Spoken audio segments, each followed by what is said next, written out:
Баршаңызға сәлем, Гүлжанат Нұрлыбай каналына қош келдіңіздер. Бүгін сіздермен алдыңғы өткен тақырып түзудің нормаланған теңдеуі деген тақырыпқа есептер шығаратын боламыз. Бізде ең бірінші осындай есеп берілген екен. Мына түзулердің жалпы теңдеулерін нормаланған түрге келтіріңіздер.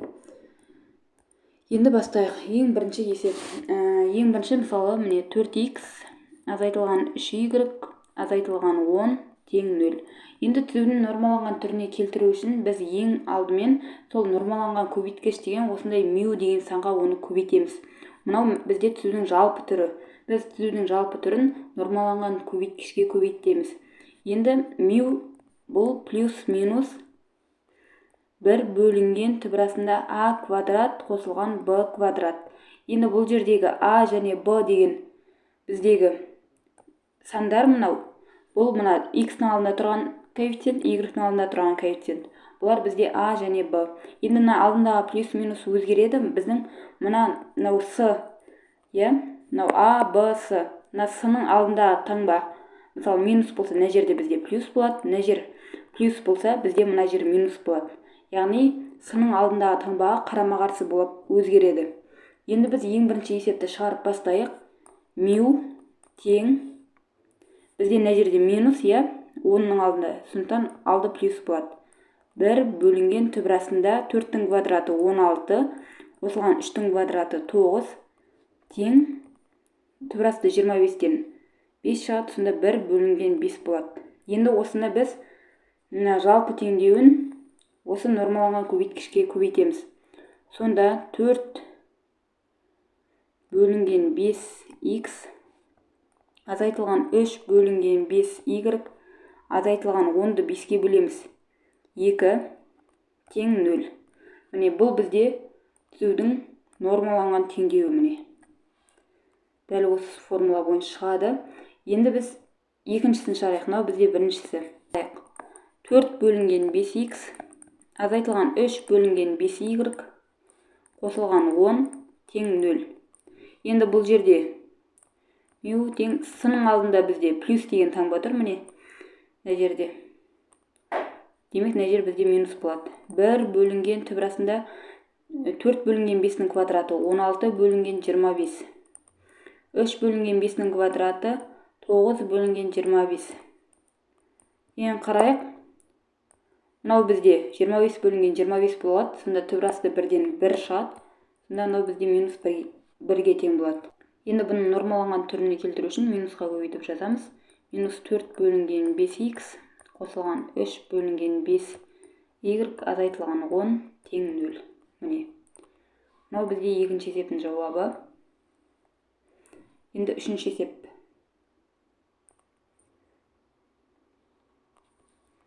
Үшінші есеп бізде 12х азайтылған 5y қосылған 13 тең 0. Дәл жаңағыдай мю тең, бізде мына жер плюс алды, демек біз минус қоямыз. Мюдің алды минус болады. 1 бөлінген түбірастында 12-ның квадраты 144, 5-дің квадраты 25, 144 қосылған 25, 169, түбірасты 169-дан 13 шығады, сонда минус 1 бөлінген 13 болады. Енді сонда бізде 12 бөлінген 13х азайтылған, мына жер бізде қосу болады, мына жер азайту болады. 5 бөлінген 13y азайтылған 1 тең 0. Бұл бізде нормаланған түрі. Кеттік енді дәл осы әдіспен төртіншісі. X қосылған 2 тең 0. Мю тең бізде мына жер плюс, демек біз минус болады. 1 бөлінген а бізде 1, 1-дің квадраты қосылған 0. Бізде мына жер минус 1 болады. Сонда минус х минус 2 тең 0. Бұл бізде нормаланған түрі. Енді бесіншісі. 2х азайтылған y азайтылған түбірасында 5 тең 0. Мына жер бізде плюс болады. 1 бөлінген 2-ның квадраты 4, минус 1-ның квадраты 1. Сонда 1 бөлінген түп астында 5. Енді осыны көбейтеміз. 2 бөлінген түп астында 5x азайтылған 1 бөлінген түп астында 5y азайтылған 1 тең 0. Міне бұл бізде нормаланған түрі. Міне осымен біз берілген 5 есепті шығардық. Енді келесі есепке тоқтала берсек болады. Келесі есеп. Мына нүктелерден A, V, S, 3x қосылған 4y азайтылған 10 түзуіне дейінгі қашықтықтарды табыңыздар. Берілген нүктелермен түзуді салыңыздар дейді. Енді қашықтық. Біз бұл формуланы өттік алдыңғы сабақта. Егер сабақ түсініксіз болса, алдыңғы есепті қарасаңыздар болады, алдыңғы видеоны. Енді осы жерде біз қашықтық бізде d деген әріппен белгіленеді. d тең ax 0 қосылған by 0 қосылған s бөлінген плюс минус түп астында a квадрат қосылған b квадрат. Және бұл бізде модульде. Өйткені арақашықтық бізде әрқашан оң болуы керек. Енді қарайық. Ең біріншісінен бастап шығарайық. Мынау бізде формула. Кеттік. A. Бізде A деген нүкте берілген екен 4-те 3. Және біздегі 3x қосылған 4y азайтылған 10 тең 0. Бұл бізде түзу берілген. Енді дәл осы формулаға қоямыз. Яғни бұл жерде x0, y0 дегендеріміз біздегі мына нүктенің x мен y-ы. x0-ның орнына 4-ті қоямыз, y0-ның орнына 3-ті қоямыз. Кеттік. Енді 3 көбейтілген 4 қосылған 4 көбейтілген 3 азайтылған 10 бөлеміз. Мынаның алды бізде минус. Демек мына жер плюс болады. Мына жер плюс болады. Сонда түп астында 3-тің квадраты 9, 4-тің квадраты 16. Енді осы бізде модульде. Тең 12 қосылған 12 24 азайтамыз 10. 14 болады үсті. Үсті 14. Мынау бізде түп асты 25, одан бізде 5 шығады. 14 бөлінген 5. Міне бұл бізде бірінші есеп. Так, келесі біз b деген есепті шығарайық. Бізде v деген нүкте берілген екен. 2-де 1. Енді дәл осылай d-ны табамыз. Мына түзуге қоямыз, 3 көбейтілген 2 қосылған 4 көбейтілген 1 азайтылған 10 бөлеміз. Түп астында a-ның квадраты бізде. Мынау 3-тің квадраты 9 қосылған 4-тің квадраты 16 тең 6 қосылған 4 10 азайтамыз 10, сонда 0 болып кетеді екен. Бұның арақашықтығы 0-ге тең екен. Енді v. Бізде s деген нүкте берілген 1-ден 0. d тең 3 көбейтілген 1 қосылған 4 көбейтілген 0 азайтылған 10 бөлінген түп астында 25. Тең 3 минус 10 минус 7 бөлінген 5. Және бұл бізде модульде. Модульде бізде әрқашанда оңсын шығады. Мына 7 бөлінген 5 болады. Енді біз 3 есепті де шығардық. Міне мынау асы, бысы, бысы. Енді міне қашықтықтарды табыңыздар деді. Біз таптық. Енді берілген нүктемен түзуді салыңыздар деді. Яғни бізден графикті сұрап тұр. Сол үшін біз график салатын боламыз. Так, осындай бір график салайық. Мынау бізде x, мынау бізде y, мынау бізде бас нүкте координаты. Енді біз ең алдымен түзуді салып алайық. Біздегі түзу мынау, Енді біз түзуді салу үшін ең бірінші x-ін 0-ге келтіріп алайық.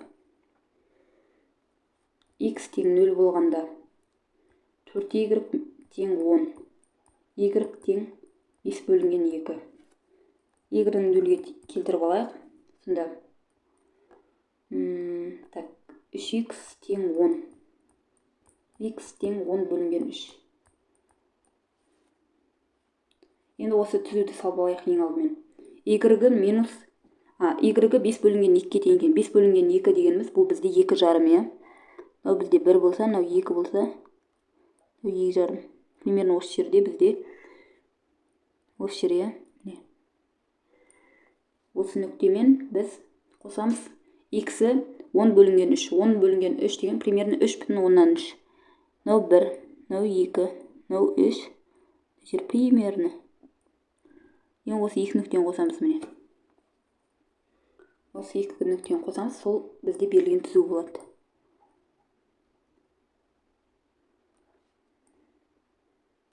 міне. Мынау бізде берілген түзу. Енді осыған нүктелерді белгілеп шығайық. Ең бірінші нүкте бізде А 4-те 3 дейді. X-і 4-ке тең. X-і 4-ке тең болатын болса, примерно мына жер X-і 4, Y-і 3. Примерно мына жерде А деген нүкте. Одан кейін келесі В 2-де 1. X-і 2, мына жер 2, мына жер 4 дейік. 2, Y-і 1. Примерно мына жер 1. Енді бізде мына жерде қате кетеді. Мына жер В деген нүкте. Енді үшінші С бізде X-і 1-ге тең, Y-і 0-ге тең. Бұл мына жер. Мына жерде С деген нүкте бар. Енді қарайық. Бізден арақашықтығын сұрап тұр. Енді біз А деген нүктеден мына түзуге дейінгі арақашықтықты қарайтын болсақ, ол бізде міне алыс, иә. Мына С-да дәл солай. Бізде С-да қанша болды? 7 бөлінген 5, мысалы арақашықтығы. Енді мына В деген нүктеде бізде арақашықтығы 0-ге тең болды. Ол деген сөз, осы берілген В нүктесі берілген түзудің бойында жатыр. Яғни түзудің ішінде, сондықтан оның арақашықтығы 0 болады. Осымен біздің есебіміз аяқталды. Келесі есепке тоқталайық. М 1-де -3 нүктесі мен координаттар басы мына түзулердің бір жағында немесе екі жағында жататындығын тексеріңіздер. Енді бұл жерде біз тағы да график сызайық. Сол кезде бізге оңай болады.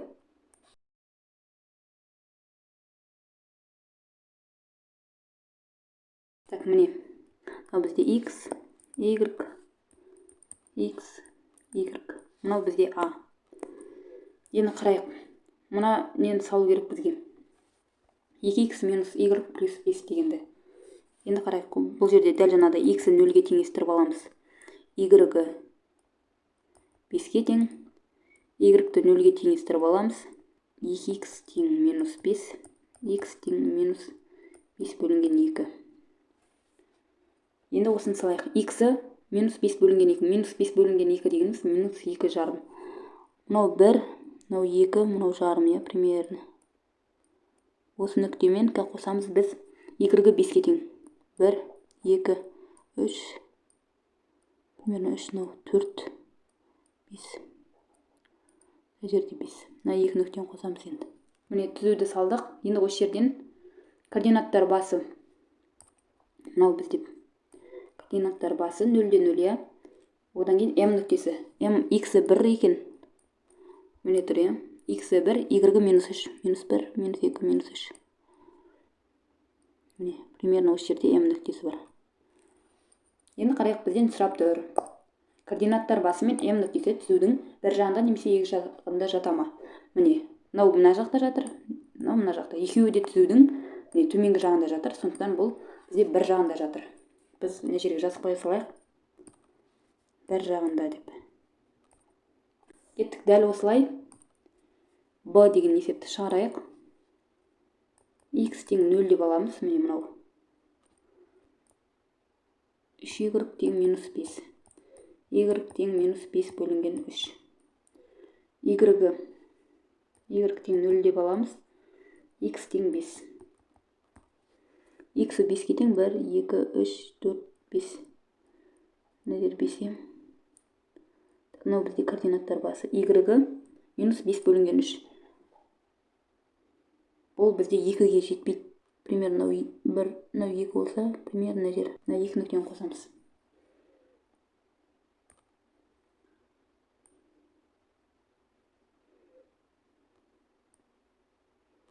Міне. Берілген түзуді салдық. Енді координаттар басы мына жерде. Енді М нүктесі X-і 1, Y-гі минус 3. Примерно жердік. Жерде М нүкте. Ең қарайық. О нүктесі мына жақта жатыр, М нүктесі мына жақта жатыр. Демек, екі жағында жатыр. Түзудің екі жағында дейік. Енді В есебі. Мынау бізде Г есебі. В есебінің теңдеуін жазып алайық. 3x қосылған 2y азайтылған 1. 3x қосылған 2y азайтылған 1 тең 0. Енді бұда да x тең 0 болса, y тең 1/2 болады. Y тең 0 болғанда x тең 1/3 болады. Мынау бізде x, y, мынау бізде координаттар бас нүктесі. Енді x 0 болғанда y-гі мына жер 1,5 екен, иә, примерно. Жарты екен, 0,5. Осы жер болады. Ал y 0 болғанда x-і мына жер 1-ді 3-ке бөлген кезде примерно. Енді осы екі түзуді қосамыз. Осылай дұрыс сияқты. Енді мынау O нүктесі, енді M нүктесі. M нүктесі бізге қызық болайын деп тұр. X-і 1, оның примерно мына жерде. X-і 1, Y-гі -3. -1, -2, -3. Примерно мына жер болады екен. Мына жерде M. Енді қарайық, O нүктесі мына бетте, M нүктесі мына бетте, яғни міне. Иә, екеуі бір жақта жатыр екен. Енді G есебінің теңдеуін жазып алайық. X минус 3y қосылған 2. X минус 3y қосылған 2 тең 0. Енді x тең 0 болғанда y тең 2/3. Y тең 0 болғанда x тең -2. Ал бізде x, y координаттар бас нүктесі. Енді қарайық, x-і 0 болғанда y-гі 2/3. Ол бізде даже 1-ге жетпейді. Примерно мына жердегі. Енді біз планшетке жазып отқаннан кейін шамалы қателер кетуі мүмкін. Дәл мысалы параққа жазғандай болмайды. Сондықтан ондай қателер кетуі мүмкін. Y-гі 0 болғанда x-і -2. -1, -2. Бәрібір миллиметр ол қате кетеді. Мына екі нүктені қосамыз.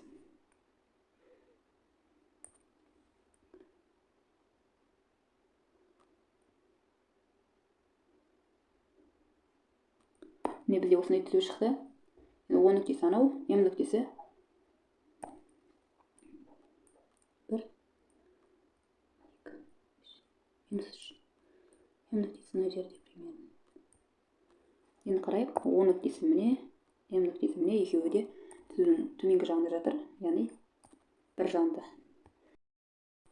D есебі түзуін жазып алайық. D есебі 10x қосылған 24y қосылған 15. 10x қосылған 24y қосылған 15 тең 0. Енді дәл жаңағыдай x тең 0 болғанда y тең -15/24, y тең 0 болғанда x тең -15/10. Бұл бізде 3/2. Енді x 0 болғанда y -15/24. Бізде примерно 0,625 болады екен. Яғни жартыдан көп, иә. Так, x 0 болғанда y минус еще. Примерно ғана мына жерде белгілейік. Y 0 болғанда x-і -1,5. -1,5. Примерно мына жер. Осы екі түзуді қосамыз.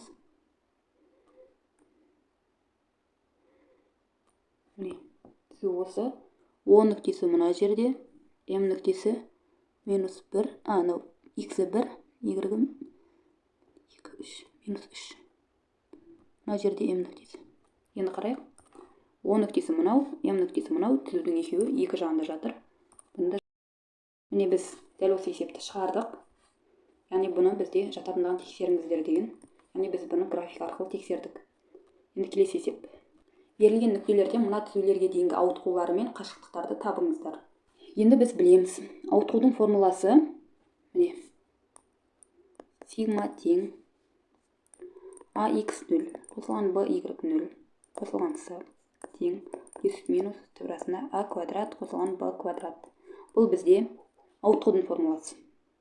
Енді қашықтықтың формуласы бар. Оны жаңа шығардық, оған есеп d тең. Дәл осы ауытқуды біз модульге алатын болсақ, ол бізде қашықтық болады. ax0 қосылған by0 қосылған с плюс минус түбірасында а квадрат қосылған б квадрат. Міне. Енді берілген есептерді шығарайық. А деген нүкте берілген 2 минус 1. Түзу берілген 4х қосылған 3y қосылған 10 тең 0 деген. Енді біз ауытқуын табамыз. 4 көбейтілген 2, яғни x 2-ге тең, y минус 1-ге тең, қосылған 3 көбейтілген минус 1, қосылған 10, бөлінген плюс минус. Енді плюс минусын біз бірден қояйық. Плюс минус не нәрсеге байланысты? Бізде мына с деген ненің алдында таңбаға байланысты. Бізде плюс, демейді жер минус болады. Түбірасында а квадрат бізде 4-тің квадраты 16, 3-тің квадраты 9. Міне. Енді есептейміз. 8 минус 3 5 қосылған 10 15. Мынау бізде түбірасы 25-тен 5 шығады. Алды минус 5 тең минус 3 шығады. Енді ауытқу минус 3-ге тең.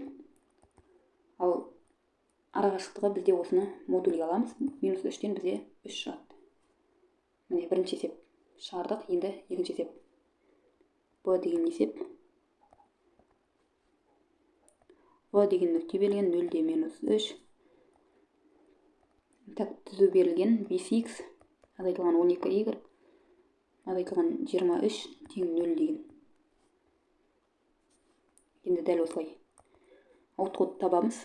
5 көбейтілген 0, 12 көбейтілген минус 3, азайтылған 23, бөлінген. Бізде мынау минус алды. Яқта плюс болады сонда. А квадрат 5-ның квадраты 25, 12-ның квадраты 144. Так, 0.